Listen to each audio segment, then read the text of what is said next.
কোরআন তেলাওয়াতের সময় কেউ যদি গুন্নার আওয়াজগুলা সঠিক নিয়মে সঠিক পরিমাণে আদায় করতে পারে, এটি তার তেলাওয়াতকে বহুগুণে সৌন্দর্যমণ্ডিত করে। কিন্তু দুঃখজনকভাবে আমরা বিভিন্ন প্রকারের গুন্নাগুলোকে পরিমাণ মতো আদায় করতে পারি না, ইচ্ছা মতো কমাই বাড়াই, যে কারণে আমাদের তিলাওয়াত শুদ্ধ থাকে না, ভারসাম্যহীন হয়ে পড়ে। তিলাওয়াতে গুন্নাগুলো শুধুমাত্র নুন এবং মিমের অস্তিত্বের উপরে নির্ভর করে। যেখানে নুন এবং মিম আছে সেখানে 4 শ্রেণীর গুন্না আছে। 1 নম্বর হচ্ছে আকমাল বা অধিক পূর্ণাঙ্গ গুন্না, সেটা হলো ঈদগাম এবং নুন ও মিমে তাসদিদ হলে এই গুন্নাটাকে অধিক পরিপূর্ণভাবে আদায় করতে হয়। যেমন ইন্নাল্লাযীনা আমানু মাইয়ামাল।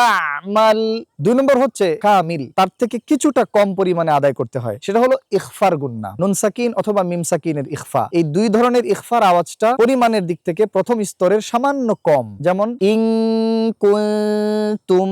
3 নম্বর স্তর হচ্ছে নুন ও মিম সাকিনের ইজহার। আমরা জানি ইজহার অবস্থায় গুন্নার পরিমাণ বৃদ্ধি পায় না, সেখানেও গুন্না হবে যেহেতু নুন আর মিমের অস্তিত্ব আছে, কিন্তু তার পরিমাণ হবে তুলনামূলক অনেক কম। যেমন আনআমতা, এখানে নুন এবং মিমে যে সামান্য পরিমাণ সময় আমি নাকে রাখলাম, এটা হলো 3 নম্বর স্তরের গুন্না। 4 নম্বর স্তর হচ্ছে একেবারে সবচেয়ে কম, এটাকে বলা হয় আনকাস, অর্থাৎ সর্বাধিক কম পরিমাণ গুন্না। নুন এবং মিম যখন জের জবর পেশ বিশিষ্ট হয় তখনও সামান্য পরিমাণ নাকের আওয়াজ সহ সেগুলো আদায় করতে হয়। যেমন মা, মু, মি, না, নু, নি,